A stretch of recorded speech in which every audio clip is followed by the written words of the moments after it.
right, we'd like to welcome each and every individual to Voices of Integrity for Business Owners, and specifically the area for employees. And, when you look at work ethic, and then you look at dedication, and then the next dimension principle, I was actually interviewing Andrea, and she's amazing. Like, I'm serious. Like, just the way, she like handled herself, and the composure and the questions and the curiosity and her thoughts. I said, I want to do a podcast with you, and she agreed. And so we were like, what we're talking about, and does that fall in the hard work ethic? Maybe. Or does Mhm. it fall into dedication? Maybe. But we're talking about work-life balance. And so, Andrea, share with us, like, what are your thoughts about work-life balance? I think that in order to have a work-life balance, you need to be able just to leave your work at work and not take it home with you. Right. Um, because I've always thought like my career path I would be a teacher. Okay. And with it being a teacher, I graduated last year from college and teaching, I feel like you don't really have that. You're always planning and prepping for the upcoming week. You're taking your work home with you. And over time, I just realized through my experiences in college and even working in educational settings, it just doesn't provide me that work-life balance that I want. So one of the things I love about Andrea, and we've only had one conversation, but it seems like she has a good sense of humor, and she's not going to take me too serious. So sometimes people take me a bit too serious. Um, so like in the work-life balance and the mental health Mm, and the anxiety and all of these things, um, like, I don't know, as a business owner, and I've been blessed to be an international speaker and author. So I'm writing my 18th book, which is Clean Windows. mm, Um, Learning to see things we can't see. And I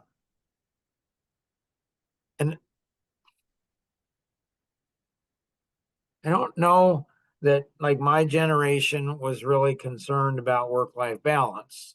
mm. Yeah. Not saying that's good or bad. I'm just saying it is. I do remember, though, I was engaged. My wife and I were engaged when we were 19, married when she was 19, I was 20.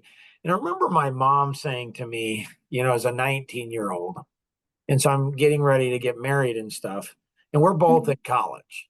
So we're yeah. paying our own way through college. I'm working a full-time job, three part-time jobs, and I'm doing full-time 18 credit hours. And Mhm, I started a couple of my own businesses. I had great balance. I was doing and I volunteered community wise, so a bunch of stuff.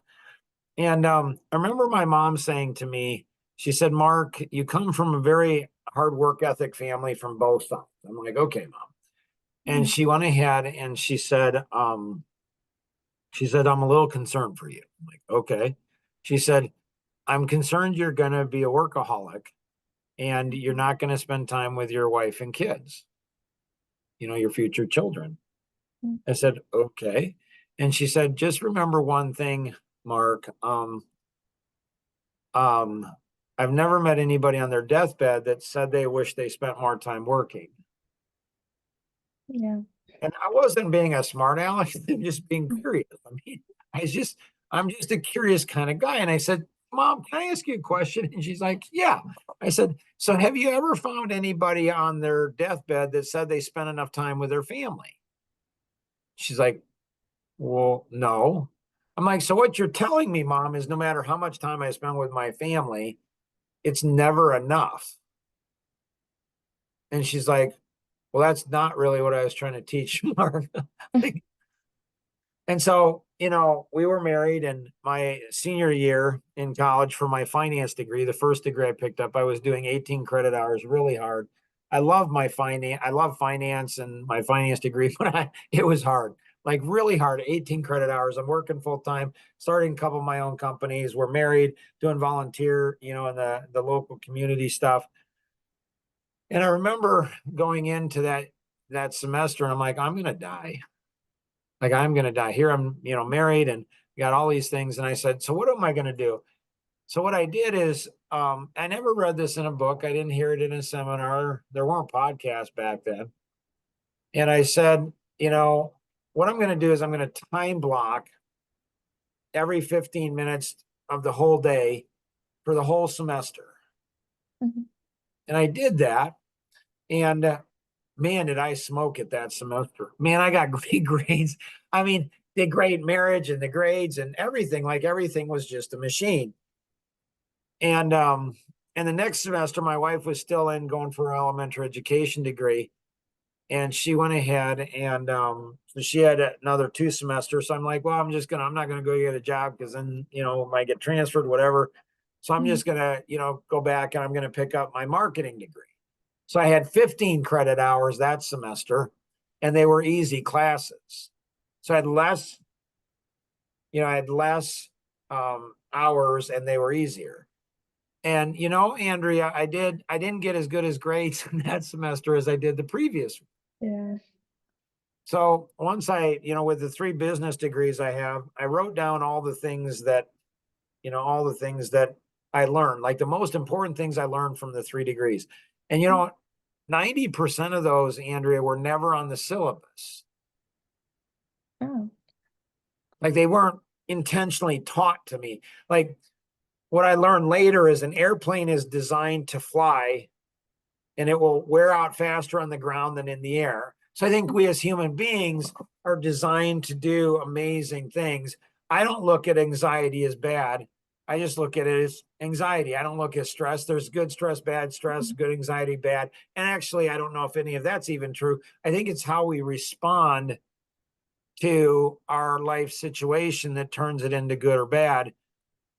And so that was one of the busiest, and I was most disciplined, and I accomplished the most, and I learned so much from that semester.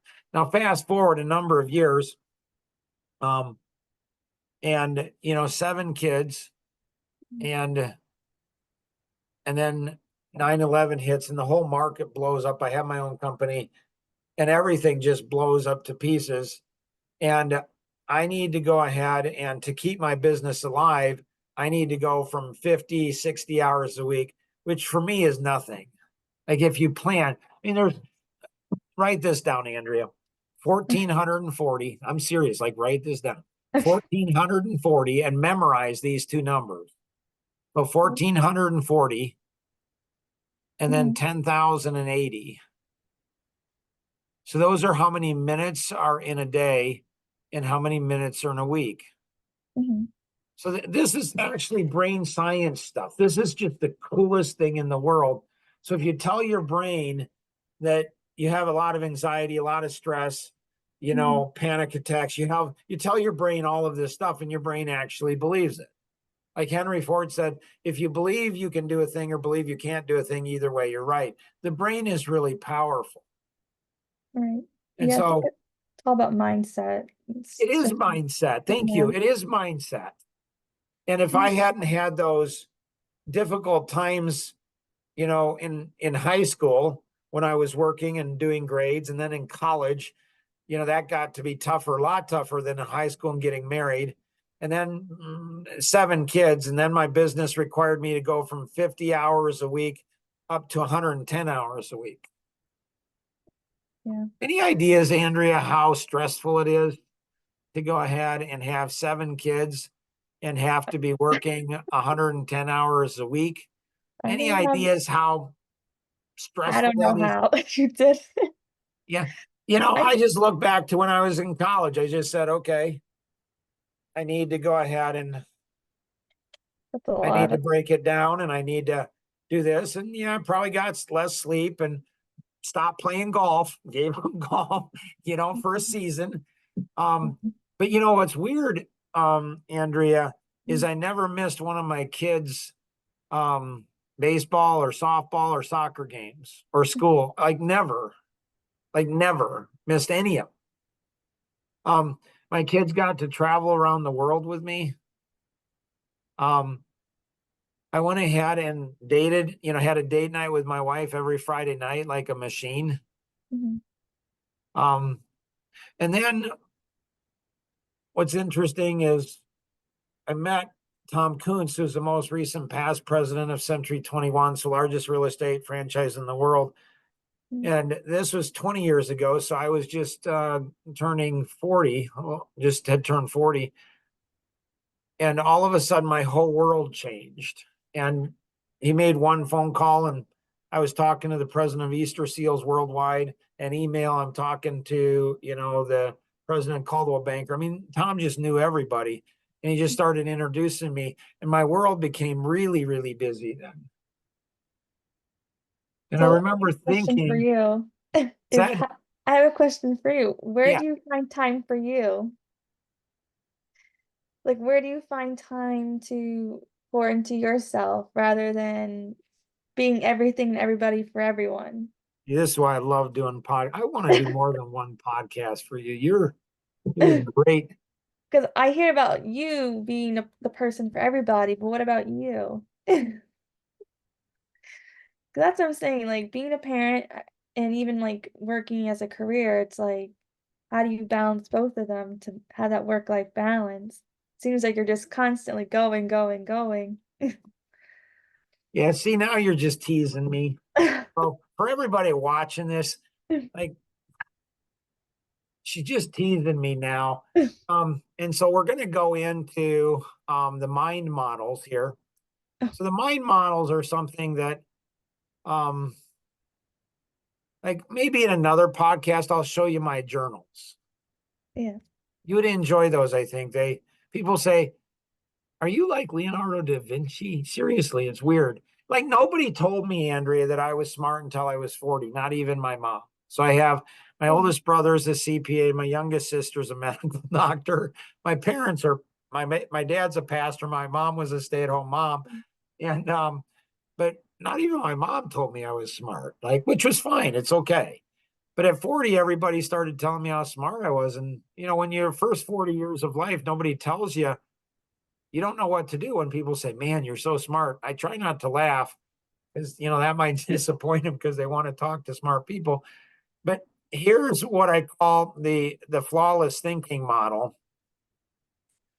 And so the flawless thinking model is something that took me over 4 decades to figure out. And so you have the past, you have the present, you have the future. Mhm. Then you have the four personalities. Then you have think and see and do. And so, like my wife and I have been married for 39 years. Mhm. Um,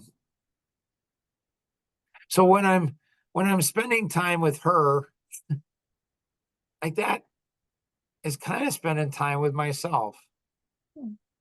Like when I'm spending time with my kids and now 8 grandkids, 2 more on the way. Mhm. Like, do I really need self time?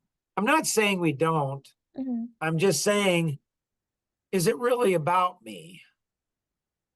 Yeah. I just And feel like so, go me ahead. being like with no kids, I feel like I'm content with myself and not Right? needing to have time for me. So I don't have that family, not kids. Like I have, like I do have Well, a enjoy family to live that. with. Enjoy that while you will, while you can, because it's good. Like Yeah, me, I love people. I just yeah, don't like them. I don't like being around them. Sometimes I don't like being around, my wife or my kids, my grandkids pretty much all the time because they're kind of cool. They're really cool, but sometimes my wife and kids. So I don't know. Um, like I'm very comfortable just Mhm. being me, just Yeah. being around me. Mhm. And so I think it's learning to see, think, and do. Like there's seasons in life, right? Mhm. you Yeah. know, and so my kids say, Dad, you were never a child. My kids say a lot of things about me. Like they say, Dad, you're not bipolar. You're like quinpolar, quadpolar. You're just insane. I'm like, okay. No, You have they multiple do. They're very personalities. abusive. They're very abusive to me, like elder abuse or something. But my youngest son, he does a podcast with me, and he's done a lot on addictions and other kinds of stuff, mental health and everything. And it was cute because he has a new girlfriend, and so he's 23. He has a new girlfriend, and he introduced me on a podcast, and she's just cute and fun and funny. Um, and so I think and he said to me, he says, Dad, do your thing with her about the personalities, you know, like we did in the interview. Yeah. Um, and so it's connecting with people. Here's a brand new model. It's called the quantum feeling model. Mm. And so I want to make sure we cover the topic on life balance. If you have a plan and then you top grade that plan and say, what are the most important things? Like Stephen Covey, if you look on the internet somewhere, there's about Stephen Covey and he talks about putting, you know, the big rocks in first. So what's the most important thing? My mom said to me years later, she said, Mark, I am so proud of you. She's like, you spend so much time with your wife and your kids. And so I think it's being intentional. I think it's putting in quantity and quality. Like we homeschooled our kids. My wife homeschooled the kids. Mhm. The oldest one's all the way from K through 7. And after 10 years of doing it, she took a sabbatical for a semester and I took over teaching the kids. Mhm. So in addition to doing the business and the speaking and the books and all the other things, I took over their whole schooling for a semester. And what I did is I built a curriculum management system. I called it the fun chart. They say it's created emotional damage to them, but how could it? It's a fun chart. So what I did is I look at life as an adventure. I look at all parts. I combine everything in life. So my life vision is to touch every single person in the world, one person at a time, make a huge difference in every aspect of their life in a really fun and exciting way. And yes, it's 8+ billion people. So I don't look at segmentation of anything. I look at like Mhm. my work is my life is my work.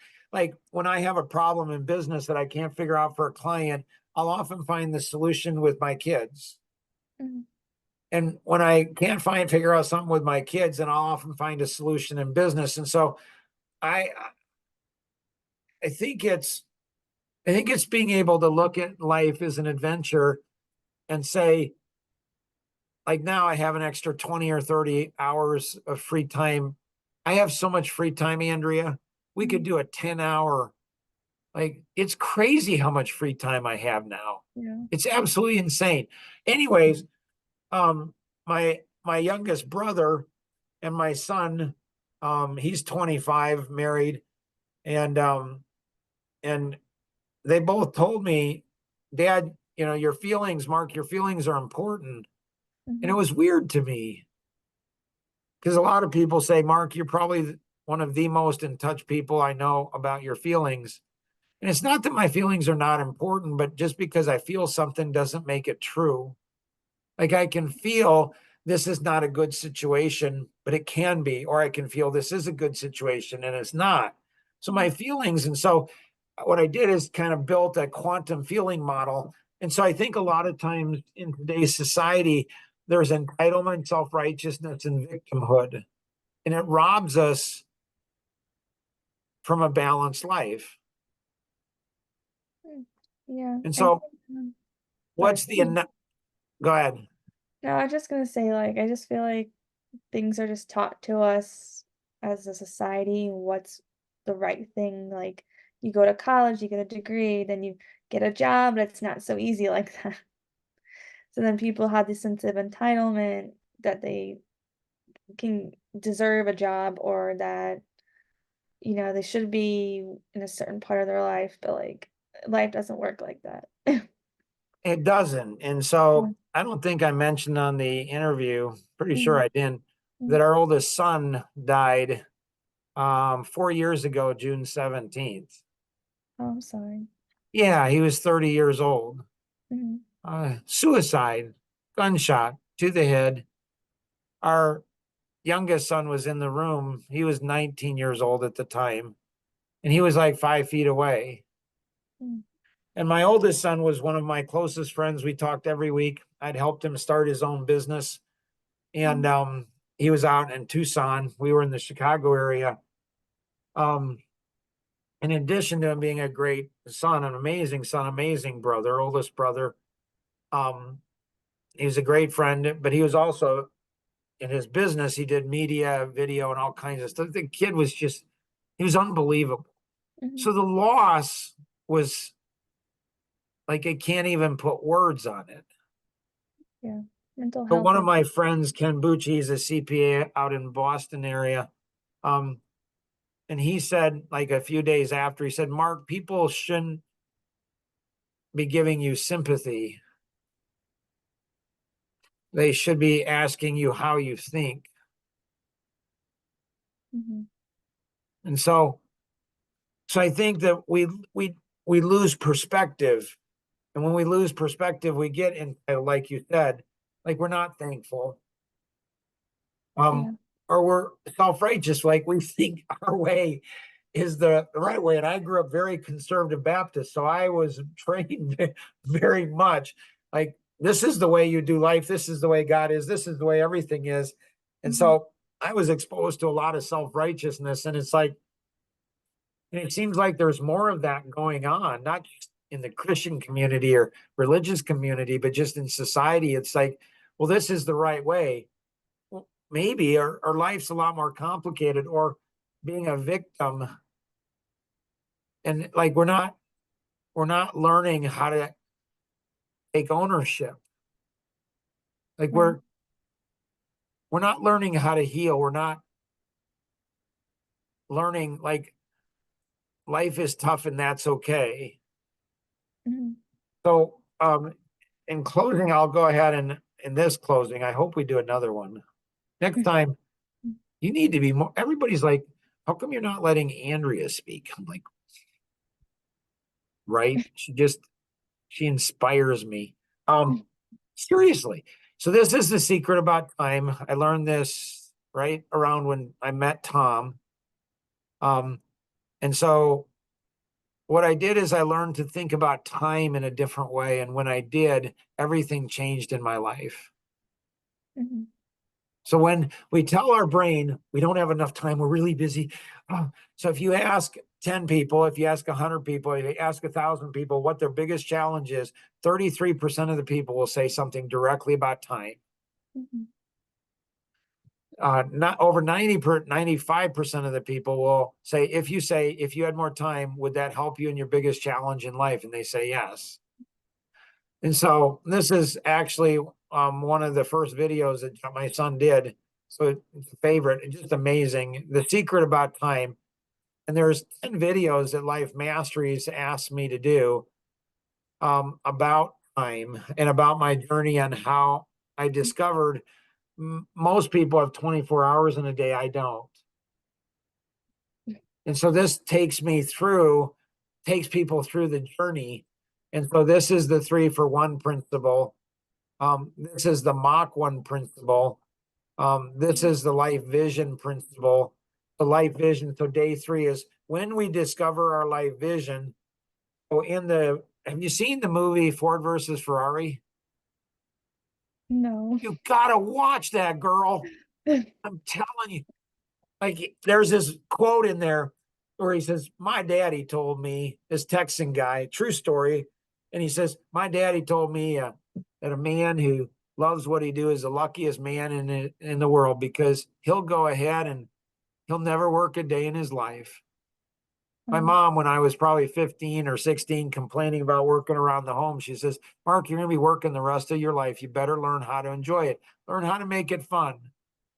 And so and then Shelby went on in Ford versus Ferrari. Says, then my daddy said, you know, so my daddy said, about the work. And then he said, and damn, there's some people, and I don't know if they're lucky or not, but they have something inside of them that they have to do, something that if they don't do, they're going to die. And I think, see, Andrea, I think the way I was raised in the Christian and my belief of God and that, like, I believe every single person in the world is absolutely amazing. Like, absolutely. They're just created in God's image. Like, He knit them together in their mother's womb. Like, they're amazing. They're just amazing. And it's like, if people would realize that, and I think this one here, there's a way to actually go ahead and discover your life vision. Maybe you can do that, and then we can come back and do another. We have so many podcasts together, Andrea. We just do. I'm just saying. And then here's the 5 time management freedom fighters. And then here's the 5 H's to success, and then the 7 T's to stewardship, and then the next dimension principle, and the 80-20 rule, and the 530 grid, and then the personality masteries. So if people want more time, do the 30-day challenge Okay. about the secret about time. And it takes about 10 minutes a day. We've learned that there's 1,440 minutes in every day. Mhm. And so, you still have 1,430 minutes. If you tell your brain you don't have time, you won't have time. If you tell your brain, I have a lot of time, and you're a good steward of your time and time, talents, treasure, trust, truth, temple, and thought. If you're a good steward with these things, you get an abundance of them. So Mm. promise me, Andrea, if we do another podcast together, you're going to be more forceful because people actually want to hear you more than me. Okay. Do you promise that? Yes. All right, good. If you don't do that, I get so excited. Like, I'm like, ooh, we could talk about this. And just like, there's so many, cool things to learn out there. There's so many things I wish when I was your age. I wish that somebody had taught me these things. And Mhm. many of these models took decades to go ahead and learn. So if you're listening to the rebroadcast of this, you have any questions, connect with the individual who invited you to participate in today's session, or you can call toll free 888-230-2300 outside the US 630-393-9909. And always remember, we can accomplish so much more together than we ever could on our own. Have an amazing day. Thank you, Andrea. You're awesome. Thank Bye-bye. you.